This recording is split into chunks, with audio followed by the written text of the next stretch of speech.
State of Texas versus Gracie Segundo. Could I have parties announced for the record for the state? Daniel Escobar for the state of Texas. Defense. Javier Oliva and Bradley Bellis for the defendant. And- Are you Gracie Segundo? Yes, ma'am. All right. According to the plea bargaining agreement, punishment is to be assessed at 7 years in the prison. There's a $500 fine. The state is opposing your application for deferred adjudication. They're recommending community supervision, and there are items to be taken in consideration. Have both parties had a chance to review the PSI report? Yes, Any objections to the PSI report, state or defense? Judge, so there are some errors on the PSI report that we wanted to bring to your attention. Yes. So it lists the offense date as, I believe, November 16th of 2021, when in reality, the offense date that's on the indictment is October 16th of 2021. All right. And it lists that in the criminal history. There's an assault that was in the criminal history that it makes it seem as if they're two separate offense dates. Okay. And then I think in the towards the back of the actual statement itself that Ms. Segundo gave, there's a portion where it's talking about the co-defendant and that he's charged with ag assault deadly weapon. It's assault SBI. It's the same offense. Okay. We just wanted to make sure you were aware. All right. And the court is also in receipt of victim impact statement. And the court reviewed that without objections from the state or defense. Is that correct? Yes, Your Honor. Yes, Your Honor. And the court is also in receipt of letters that defense presented on behalf of the accused. And there were no objections to the court reading those letters. Is that correct, state and defense? No objection, state judge. All right. So the court has reviewed all of those documents. Your Honor, I also raised that part of the agreement of coming back today was that the misdemeanor occurred on the same day of this alleged date. Was to be taken into consideration with CC County Court 4 case 969-3701. Yes. And the court does have that as a part of the plea bargaining agreement. And Judge, just to kind of expand on that, I believe as an additional part of the plea agreement was that she was to take responsibility for what happened as a part of the TIC. Yes. Okay. All right. So my understanding, the complainant in this case is Rebecca Martinez. Yes. All right. And is that the Rebecca Martinez who's on the fourth court? Yes, Judge. Yes, sir. All right. President of the courtroom. So that everybody can be aware, I do know Rebecca Martinez. She's never been to dinner at my house. I've never been to dinner at her house, but I do know her. We are colleagues. And when I see her, I say hello. She says hello to me. I may ask her about her day. She may ask me about my day. But I will tell you that my decision on this case is not going to be impacted by the fact that I know her. So if anyone has any objections to me hearing this, now is the time to say so. State? No, Your Honor. Defense? Your Honor, I have all the confidence that it was fair and right in this case. So no objection. All right. So are there any witnesses that anyone wishes to present? State? So the state doesn't have any witnesses. The main thing that we wanted the court to be aware of was the statement from the complainant, All which the court has already noted that they read. Yes. Defense, any witnesses? Your Honor, other than my plea to you and our arguments to you before considering sentencing in this matter, I will be speaking and Ms. Segundo may say a couple of words. And Ms. Segundo's parents are present in support of her today. They can stand with Mr. is standing here in support of her today. All right. Thank you. They will not be speaking. All right. So before I begin with your presentation, with regards to the case to be taken in consideration, if you could raise your right hand for me, please. Do you solemnly swear affirm the testimony you give will be the truth and nothing but the truth, so help you God? Yes. All right. You can lower your hand, state your name for the record. Gracie Segundo. All right. And with regards to County Court Cause number 6933701, the state is taking that case into consideration, but to that case, how do you plead? No contest, sorry. I'm just nervous. That's okay. So in order for me to take that into consideration, she will have to accept full responsibility for it. So a no contest plea, I can't accept that because I don't have any police reports in regards to that. So she will have to enter a plea of guilty to it and accept responsibility for it. And then the state will tender dismissal to the court and the court will sign that. I don't know if you want to discuss that with her. We'll go ahead and proceed with a guilty plea, Your Honor. All right. So the County Court Cause number 93701. How do you plead to that? All right. And state, do you have the dismissal Yes, for the Judge. court in that cause number? All right. So the court then will hear argument. State, you're opposed to deferred adjudication? Yes, Your Honor. The reason why the state is opposed is because of the nature of the offense, the actual underlying facts. It was an assault that occurred where the resulting assault it created a lot of issues for the complainant. She was severely injured. Her life was severely impacted from that day forward, and she still feels the impact to this day. It's something that was senseless and didn't need to happen in the first place. So that's why the state is opposing deferred and is asking for probation. Defense? Your Honor, we're here because one incident can't define a person for the rest of their life. And this is very serious, and no doubt we take that very seriously. This is a felony charge. It's a felony charge that carries a very significant penalty. But Ms. Segundo, I think, has demonstrated a respect not only to others, but to life and to animals, and in her work and her career in taking care of pets. Rarely do I have an opportunity to where a client will provide 32 letters of reference about how wonderful she is with caring for others. And that is the life that she defines herself with. We just feel like this should not define her as a felon for the rest of her life when she has 4 children as a single mother. We know that life is difficult and it's very, very, very hard. And she's having to raise 4 children on her own, ages 15, 14, 12, and 10. As a single mother, she has to be involved in their school activities and support their activities with FAA. And a felon cannot be associated with children and be around them in school activities. This would drastically impair her ability to be a mother to her children. And so she's really fighting to be able to continue to provide the love and the support of 4 children that need their mother so that they can become better than her and have a future. She lives in Houston. She leases a home. She's lived in that home for 3 years. She has good family support. As I've said, her mother and father are present. She has a high school diploma. She has been employed during this whole time. This case is 2 years old. 2 years this week, this happened. And it's been 2 years that she has been experiencing this, and she has complied with everything this court has asked. She's appeared in court. She's traveled from Houston to San Antonio. She has fully cooperated. She has weighed all of her decisions and sought not to seek a trial, but to put the decision on deciding her future on you. And she made that decision because she felt that was in her best interest. She does receive some child support. She is willing to do everything and anything that it takes to give her this opportunity. I explained to her that deferred adjudication is a double-edged sword. You may think that you're not going to be subject to a conviction, but in actuality, you are subject to all the conditions and behavior for 7 years. We're asking you, Judge, to give her that chance, to give her the opportunity to prove to you that this one incident does not define her life or who she is or how she is as a mother or how she works. This case was very regrettable, and it should have been a day of celebration. It was after a football game, and she was acting in defense of another. She doesn't know the victim in this case. She doesn't know the judge. She never knew who she was. And I sincerely believe that just because she's a judge doesn't mean that this case should be treated any different than any other case of any other person who comes to this court and gets justice, because she should get an opportunity to do it. She's willing to do the urine analysis. She's willing to state no contact, and she's had no issues in the last 2 years with the defendant, the complainants in this case. She's willing to take anger management classes. She's willing to do community service. She's willing to do what it takes to give her the chance. And she has proven, other than this one incident that happened in a flash, wasn't premeditated, it wasn't thought of, it was just something in her reaction and defense of someone that she was with. And for that reason, we think that she should be given an opportunity to earn the right to be able not to be a convicted felon.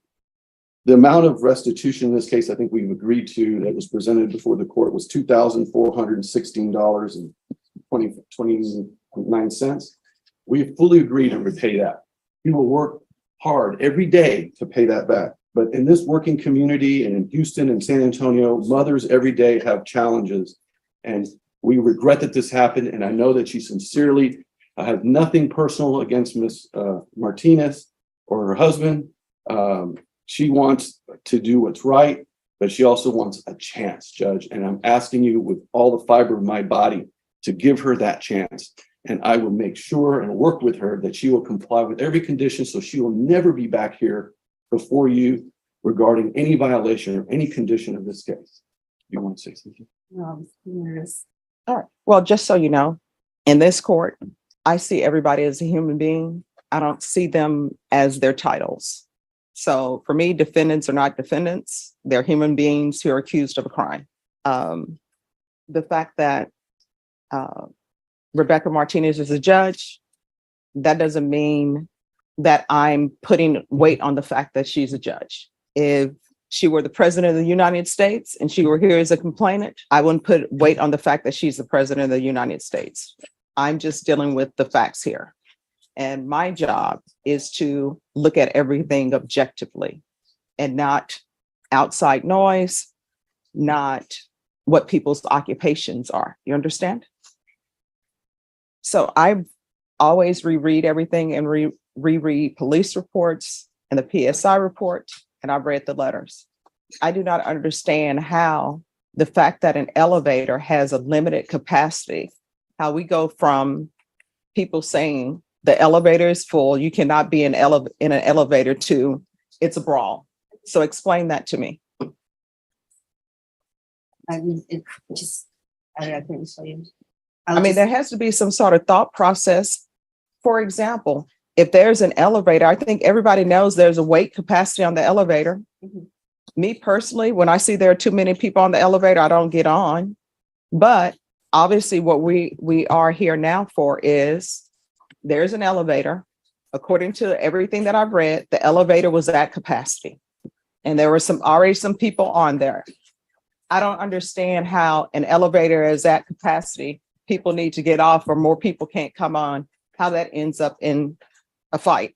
Yeah, I couldn't tell you how it started. I just, somebody in my party was getting into it and somebody hit me and I just reacted. And unfortunately, I feel bad and should never have done that. Shouldn't have got to that. It just happened really quick. I know things happen quickly, but the police report I'm reading, it doesn't say that somebody in your party got in an altercation and you got hit, and so therefore you got into a fight. What your counsel is telling me is that somebody in your party, I guess, was in a fight, and then you decided to get involved in that fight. I went to go and try and pull my friend away, and then I don't know, it was just a bunch of people, and somebody hit me, and I just reacted. Your Honor, if I could clarify, I think the facts is this is a COVID era situation in the elevator. These elevators can accommodate 18, 20, 22 people, and they were limiting it to 7. And as people went into the elevator, the policy and procedures of the elevator operator of not allowing people to come in once they met capacity. They were in the elevator. They were asked that there was too many in the elevator. And then people had to decide who's getting off. And they asked who she was with, another man and another person, to get off the elevator. That person said, I want to talk to your supervisor. That individual entered into an altercation with the victim's husband that spilled out of the elevator onto the floor. She came in assistance to that man, and that's when she was hit, and that's when she struck the victim. That's stated in one of the reports here that was provided to you in the PSI. And she did not go in there to fight. She didn't go in there to look for someone to fight. She was trying to get someone off of her friend.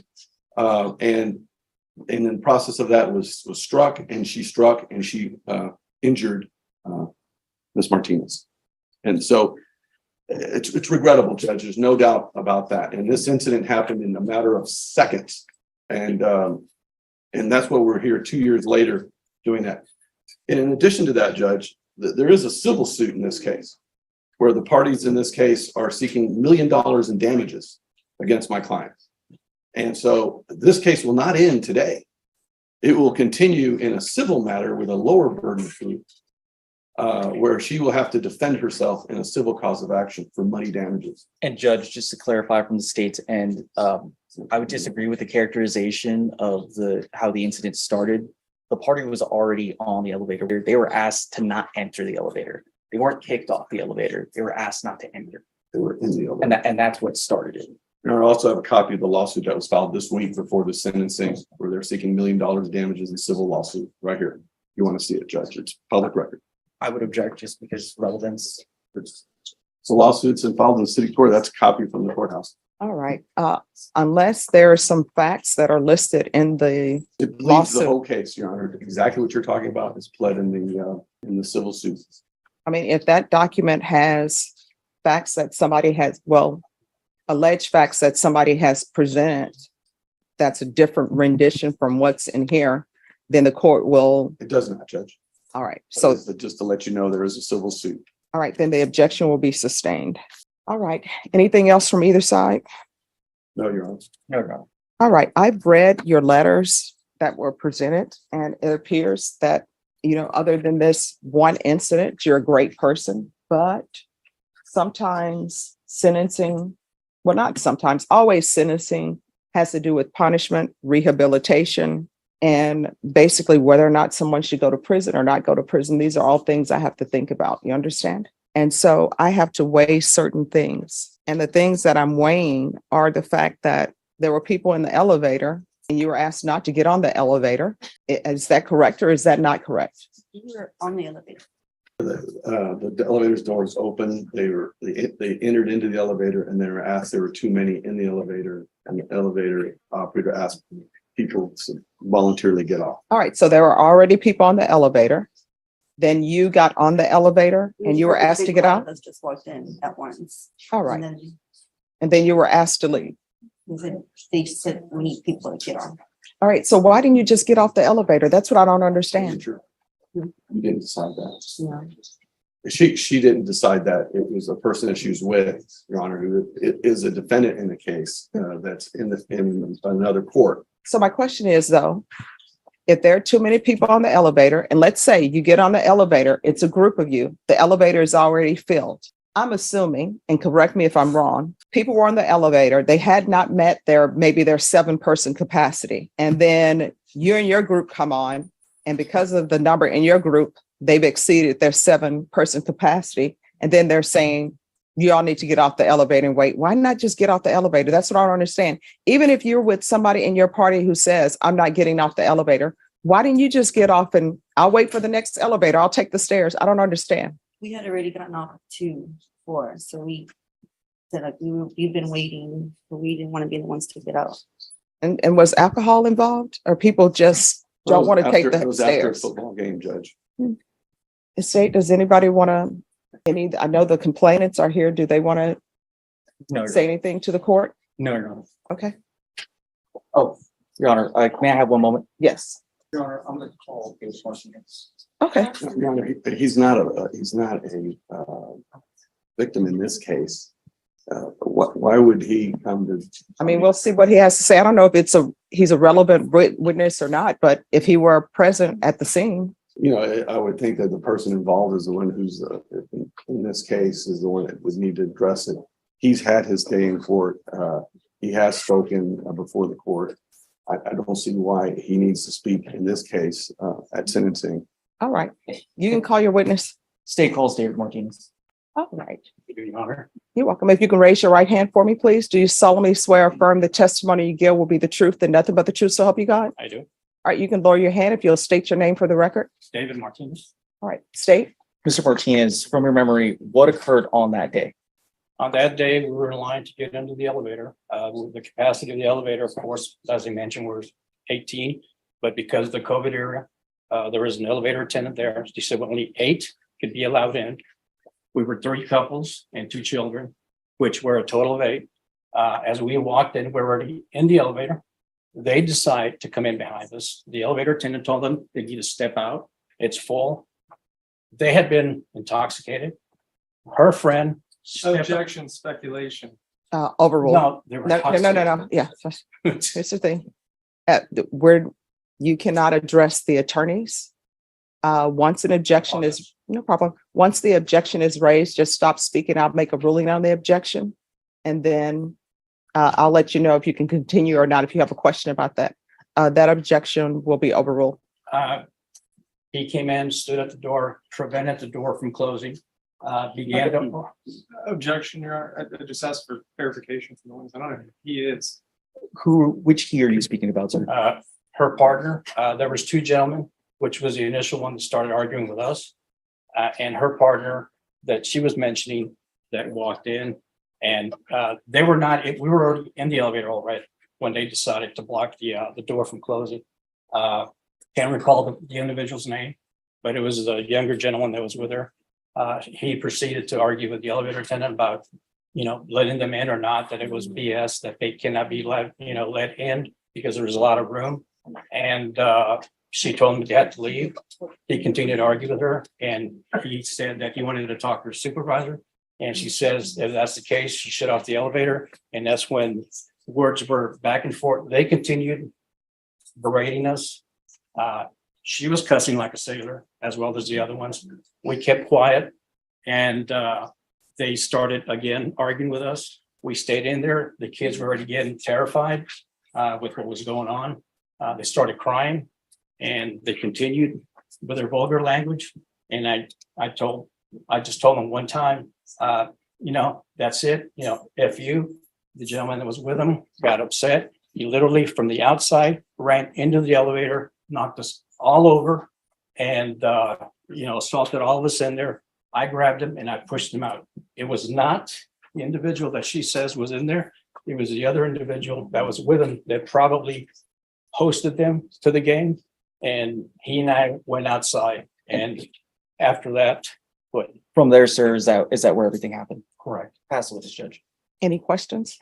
Mr. Martinez, I'll just start right from leaving the elevator. So by the time that you set foot out of the elevator, you're in the middle of a physical altercation. Is I that was, yes, while I was on the ground. right? Okay. How much were you able to perceive about what was happening around you while you were in the middle of that? Well, I was altercation? on the If you ground. let me finish my question. All right, it's, One at a I'm time, sorry. sir. So my question was, how much were you able to perceive about what was going on around you during the middle of that physical altercation? And I was not able to see when I was in the ground what was taking place after that. Okay, and we can agree that the incident in question, the basis of this criminal case here today is something that happened during the middle of your physical altercation, right? While I was on the ground, yes, and then afterward, I did get up and partially saw my wife on the ground with a bloody nose. She was in a daze, and I asked her what happened, and I told her that she got hit. She said, "Yeah, I got hit multiple times." And I said, "Well, why didn't you defend yourself?" She says, "I couldn't because I was being held down." Can you say for certainty whether or not Mrs. Segundo was acting in defense of another whenever she got involved in this incident? I'm gonna object to relevance. all right, that'll be overruled. You can answer the question if you know. I can't say that, but I can answer. Oh, and I understand, Mr. Martinez, the want for justice on behalf of the injuries for your wife. I just want to make sure that we're also serving justice here for Mrs. Absolutely. Segundo today based on her amount of involvement in this incident. And There was so- no, go ahead. I'm sorry. Go ahead, please. finish. No, there was only two other parties involved, three parties, and the individual was with me had already left. But it was only her left with her friend. And there was nobody else around. There was people watching, nobody wasn't getting involved, but they were the only ones actively, physically getting involved. But, and I know we started this conversation based off what's happening when you're leaving the elevator. Prior to the altercation and leaving the elevator, would you say that in any way Mrs. Segundo was the instigator who was trying to start this situation? I have no further questions. All right, any other questions? Nothing from the state, Judge. All right, thank you. This is, sir. All right, any other witnesses? No, Your Honor. All right, the court will hear final argument if there is any. Your Honor, I think it's clear that Ms. Segundo did not start this incident. That her actions occurred outside the elevator as a result of defending another person. She doesn't deny that she struck Ms. Martinez, but this was a situation where she was struck as well. And we believe that this one incident that wasn't premeditated, it wasn't started or caused by her. it reminds me of a penalty, and another individual comes in their aid, and then another flag comes up for a penalty, and they both get penalties. And most cases in sports, that's offsetting. And I think in this case, at looking at the situation, looking at history since that day, that I think it would be fair to give this single mother a chance to continue her life and being a mother and working at her employment. So not to have this crash down on her with her children, with her workplace. We can't promise that she will keep her job upon this conviction. We cannot promise that she can be able to parent her children and be the primary caretaker of her children as a result of this conviction. But we can promise that if she is given a chance, she will do everything in her power to remain on probation for 7 years, to do what's right, so not to be considered a felon in a situation that she wished never had happened. There's no ill will here. There is no desire on her part to do anything but to move on with her life and pay what's owed, the $2,500, and do what it takes to win your trust. So we're asking, Judge, that deferred adjudication be given to this woman so that she can continue to do her life and do good for her children and her work and her community. State, any final arguments? Your Honor, the concern from the state here is, again, the facts of the case. It's that, yes, she wasn't the instigator, but she chose to take it to this level. It was her choice to take this out on the complainant. It was her choice to get involved against the complainant and to not show restraint. It's the issue that this all started over something very trivial, that if just a little bit of patience, this would have all passed over. That moment that she decided to act how she did has affected the complainant from that day until today. And it's going to affect her past this. That's why the state is asking for probation on this case and for you to not grant her deferred adjudication. All right. So what is the amount of restitution and who is the restitution to? It's to Rebecca Martinez and $2,416.29. Wait, 2,400? $16.29. And also in the plea bargain agreement, it says restitution to, Jeanette Rojas. yes. Your Honor, so we haven't gotten any medical or billing from there. We would ask restitution to be determined on that amount. All right. So with regards to the restitution to Jeanette Riojas, if there's a restitution amount that's submitted to the court and you all have objections to it, we can have a restitution hearing. Thank you. And I'll just write in that there's to be a restitution hearing as it relates to Jeanette Riojas. And I'm assuming she's going to want to transfer to Houston. Yes, Your Honor. And what? It's in Harris County. All right. Ms. Segunda, I've listened to all arguments. I want you to know I paid very close attention to the arguments that were presented, to the witnesses, and to all of the documents that the court reviewed. I realize that sometimes when things happen, it's just a Snapchat or somebody's life, right? It doesn't mean that the person is a horrible person. And I'm sure if people could go back and change things, sometimes people are serious when they say, if I could go back and change things, I would. Maybe I never would have went to the game. I would have just let the elevator went. I would have taken the stairs. I understand that. But we can't turn back the hands of time, right? And the problem in this case, and one of the things that I'm looking at is the fact that the complainant has serious injuries. And it has nothing, my consideration on whether they're a judge or not, that's not playing any factor in my decision. If she did not have that occupation, let's just say she worked at the HEB, for example, then based upon her injuries, she wouldn't be able to work at the HEB. She wouldn't be able to stock. She wouldn't be able to stand and be a cashier. I don't know what they would have her doing at the HEB. You understand? So her injuries are very serious injuries. And I've read the report that was given to me about her injuries, and I've read the PSI report, and I've read the police reports again in this case, because I always like to review things. So I understand that you're very sorry for what happened, but sometimes, yeah, it's great that you're sorry. It's great that you've internalized things, but there is still some punishment associated with it. And I understand that sometimes when people have felony convictions, they say, well, now I can't do this. I can't do that. I can't do this. But then when you look at the complainant has some lifelong issues. And that's the report that I was given and that your attorney has read. The injuries that she suffered are not going away. And from the report I read, it sounds like they're never going away. She's always going to have those injuries. And I think you know that when people have broken bones, there's a change in the weather, their bones ache. I have it with my fingers because at one point in time, all my fingers were broken on my left hand. So I know when the weather is changing, it gets a little bit painful, not unbearably painful, but it does. So those are a whole host of things that happens when somebody suffers the injuries that she suffered. I understand, as I said, that you're sympathetic, and I believe that you're sympathetic, and if you could do things over, you would. But I am where I am right now, okay? All right, this is what the court is going to do. Court will find you guilty, sentence you to 7 years in the prison, suspended and probated for 5 years.